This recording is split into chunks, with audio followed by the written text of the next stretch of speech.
તો રાજકોટના જસદણમાં વ્યાજખોરની દાદાગીરી સામે આવી, જેમાં સાથળણીમાં વ્યાજખોરે યુવકની કાર પડાવી લીધી। વ્યાજખોરે 10% વ્યાજ વસૂલ્યું અને ઉપરથી ધમકી પણ આપી।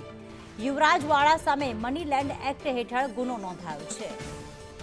પિયુષ વાઝા અમારી સાથે જોડાઈ ગયા છે। પિયુષ, વ્યાજખોરોના ત્રાસના કારણે જે લોકો વ્યાજે પૈસા લેતા હોય છે, પણ વ્યાજખોર મૂડી અને ઉપરાંત વ્યાજ પણ વધુ વસૂલતા હોય છે અને ઉપરથી કાર પણ પડાવી લીધી છે, કઈ રીતે તેની દાદાગીરી સામે આવી?